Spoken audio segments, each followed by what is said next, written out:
ஆகாஷ்வாணி.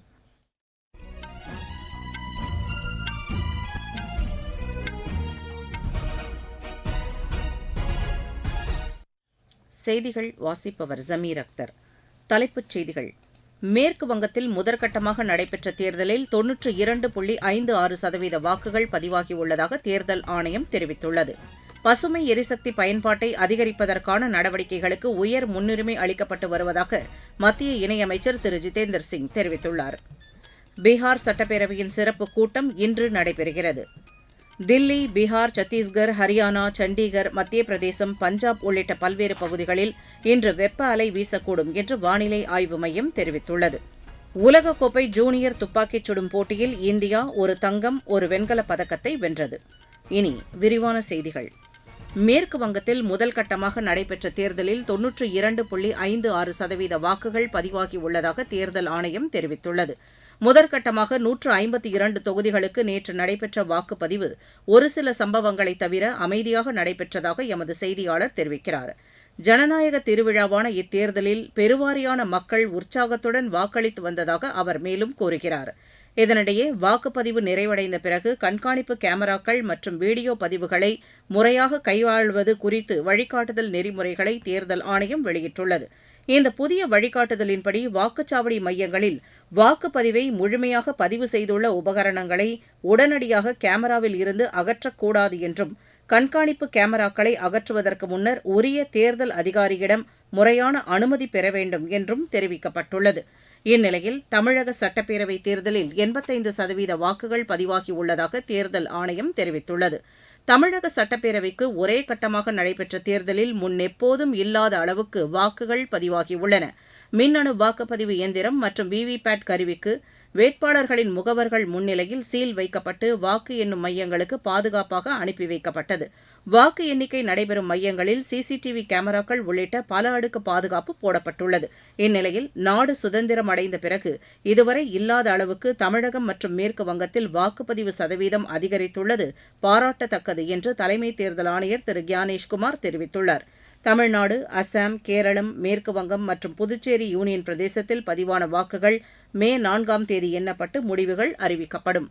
இதனிடையே குஜராத் மற்றும் மகாராஷ்டிரா சட்டப்பேரவைக்கு காலியாக உள்ள தொகுதிகளுக்கான இடைத்தேர்தல் நேற்று அமைதியாக நடைபெற்றதாக எமது செய்தியாளர் தெரிவிக்கிறார்.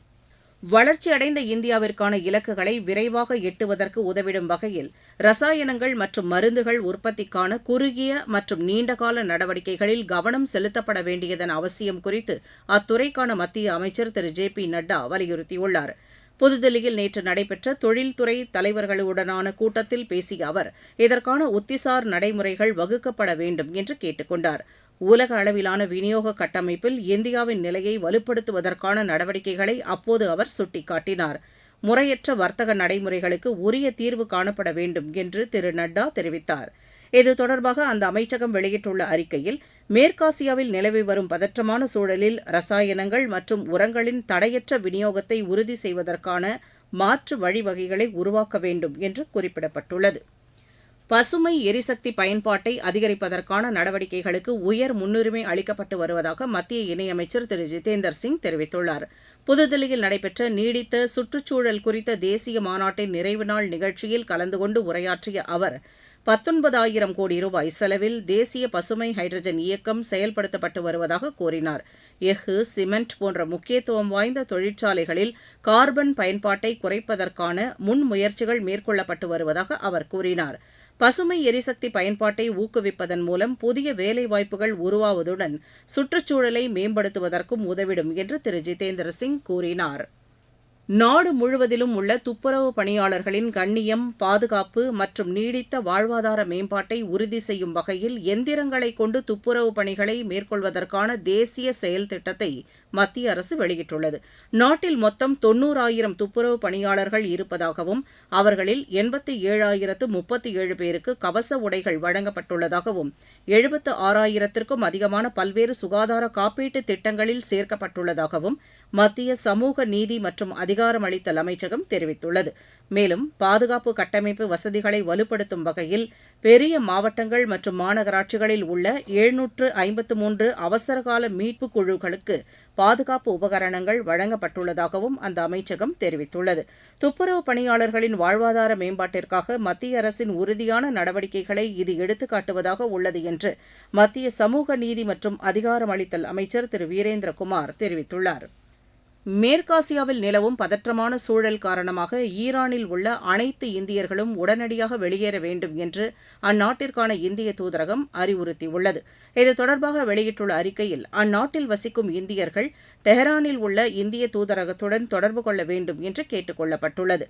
விமானங்கள் பறப்பதற்கு விதிக்கப்பட்டுள்ள கட்டுப்பாடுகள் மற்றும் நிச்சயமற்ற போக்குவரத்து சேவைகள் காரணமாக ஈரான் நாட்டிற்கு பயணிக்க வேண்டாம் என்றும் அதில் வலியுறுத்தப்பட்டுள்ளது. நீங்கள் கேட்டுக்கொண்டிருப்பது ஆகாஷவாணியின் செய்தி அறிக்கை. பீகார் சட்டப்பேரவையின் சிறப்பு கூட்டம் இன்று நடைபெறுகிறது. அவை நடவடிக்கைகள் இன்று காலை 11 மணிக்கு தொடங்கியவுடன் சட்டப்பேரவைத் தலைவர் டாக்டர் பிரேம்குமார் உரையாற்றுகிறார். இந்த சிறப்பு கூட்டத்தில் முதலமைச்சர் திரு சாம்ராஜ் சௌத்ரி தலைமையில் புதிதாக பொறுப்பேற்றுக் கொண்ட அரசின் பெரும்பான்மையை நிரூபிக்கும் வகையில் அம்மாநில சட்டப்பேரவையில் நம்பிக்கை வாக்கெடுப்பு நடைபெறவுள்ளது. 243 உறுப்பினர்களை கொண்ட பீகார் சட்டப்பேரவையில் தேசிய ஜனநாயக கூட்டணியில் 21 உறுப்பினர்கள் இடம்பெற்றுள்ளனர். இந்த சட்டப்பேரவை கூட்டத்தில் கொண்டுவரப்படும் நம்பிக்கை வாக்கெடுப்பு எவ்வித சிரமமும் இன்றி நிறைவேறும் என்று அம்மாநில துணை முதலமைச்சர் திரு விஜய்குமார் சௌத்ரி நம்பிக்கை தெரிவித்துள்ளார். தில்லி, பீகார், சத்தீஸ்கர், ஹரியானா, சண்டிகர், மத்திய பிரதேசம், பஞ்சாப், ராஜஸ்தான், உத்தரப்பிரதேசம், விதர்பா உள்ளிட்ட பல்வேறு பகுதிகளில் இன்று வெப்ப அலை வீசக்கூடும் என்று வானிலை ஆய்வு மையம் தெரிவித்துள்ளது. அருணாச்சல பிரதேசம், அசாம், மேகாலயா மற்றும் இமயமலையை ஒட்டியுள்ள மேற்கு வங்கம், சிக்கிம் உள்ளிட்ட பகுதிகளில் ஒரு சில இடங்களில் இன்று கனமழைக்கு வாய்ப்புள்ளதாக அந்த மையம் தெரிவித்துள்ளது. கடலோர ஆந்திர பிரதேசம், ஹிமாச்சல பிரதேசம், ஜம்மு காஷ்மீர், லடாக், கர்நாடகா, ஒடிஷா உள்ளிட்ட பல்வேறு பகுதிகளில் இடி மின்னலுடன் கூடிய மழைக்கு வாய்ப்புள்ளதாக வானிலை மையம் கூறியுள்ளது. அல்ஜீரியா, ஸ்பெயின் இடையேயான கடற்பகுதியில் படகு கவிழ்ந்து ஏற்பட்ட விபத்தில் சோமாலியாவைச் சேர்ந்த புலம்பெயர்ந்தோரில் 5 பெண்கள் உட்பட 17 பேர் உயிரிழந்தனர். இச்சம்பவம் குறித்து ஊடகங்களுக்கு அல்ஜீரியாவிற்கான சோமாலிய நாட்டு தூதர் திரு யூசுப் அகமது ஹசன் தெரிவித்துள்ளார். அல்ஜீரியாவின் மேற்கு கடற்பகுதியில் நேரிட்ட இந்த விபத்தில் ஆப்பிரிக்க நாட்டைச் சேர்ந்த புலம்பெயர்ந்தோர் உயிரிழந்துள்ளதாக அல்ஜீரிய வெளியுறவு அமைச்சகம் உறுதிப்படுத்தியுள்ளது. வடகிழக்கு பிராந்தியங்களுக்கான வேளாண் மாநாடு லக்னோவில் இன்று நடைபெறுகிறது. மத்திய வேளாண் அமைச்சகம் சார்பில் ஏற்பாடு செய்யப்பட்டுள்ள இம்மாநாட்டில் அத்துறைக்கான அமைச்சர் திரு சிவராஜ் சிங் சௌஹான் பங்கேற்கிறார். இந்த மாநாட்டில் வேளாண் துறையில் நவீன தொழில்நுட்பங்களின் பயன்பாடு மற்றும் சந்தை வாய்ப்புகள் குறித்து விரிவாக விவாதிக்கப்பட உள்ளதாக மத்திய வேளாண் அமைச்சகம் தெரிவித்துள்ளது. பயிர் சாகுபடியில் பூச்சிக்கொல்லி மருந்துகள் மற்றும் உரங்களின் பயன்பாட்டை கட்டுப்படுத்துவது குறித்தும் கள்ளச்சந்தையில் உரங்கள் விற்பனை செய்வதை தடுப்பது குறித்தும் இதில் விவாதிக்கப்பட உள்ளதாக எமது செய்தியாளர் தெரிவிக்கிறார். உலகக்கோப்பை ஜூனியர் துப்பாக்கிச் சுடும் போட்டியில் இந்தியா ஒரு தங்கம், ஒரு வெண்கலப் பதக்கத்தை வென்றுள்ளது. கெய்ரோவில் நடைபெற்று வரும் இப்போட்டியில் மகளிர் 50 மீட்டர் ரைபிள் பிரிவில் இந்தியாவின் பிராச்சி கெய்க்வாட் தங்கப்பதக்கம் வென்றார். ஆடவர் 10 மீட்டர் ரைபிள் பிரிவில் இந்தியாவின் நரேன் பிரணவ், வனிதா சுரேஷ் வெண்கலப் பதக்கம் வென்றார். ஐபிஎல் கிரிக்கெட் போட்டியில் சென்னை அணி 103 ரன் வித்தியாசத்தில் மும்பை அணியை வென்றது. நேற்று நடைபெற்ற இப்போட்டியில் முதலில் பேட் செய்த சென்னை அணி நிர்ணயிக்கப்பட்ட 20 ஓவரில் 6 விக்கெட் இழப்பிற்கு 207 ரன் எடுத்தது. சஞ்சு சாம்சன் அபாரமாக ஆடி 54 பந்துகளில் 101 ரன் எடுத்தார். இதையடுத்து 208 ரன் எடுத்தால் வெற்றி என்ற இலக்குடன் ஆடிய மும்பை அணி 19 ஓவரில் 104 ரன்னுக்கு ஆட்டமிழந்தது. அகேல் ஹுசேன் 4 விக்கெட்டுகளையும் நூர் முகமது 2 விக்கெட்டுகளையும் வீழ்த்தினர். இன்று நடைபெறும் போட்டியில் பெங்களூரு அணி குஜராத் அணியை எதிர்கொள்கிறது. பெங்களூருவில் இப்போட்டி இரவு 7:30 மணிக்கு தொடங்குகிறது. தாமஸ் மற்றும் உபேர் கோப்பைக்கான இறுதி சுற்றுப் போட்டிகள் இன்று தொடங்குகிறது. டென்மார்க்கில் நடைபெறும் இப்போட்டியில் இன்று நடைபெறும் ஆடவர் போட்டியில் இந்தியா கனடாவை எதிர்கொள்கிறது.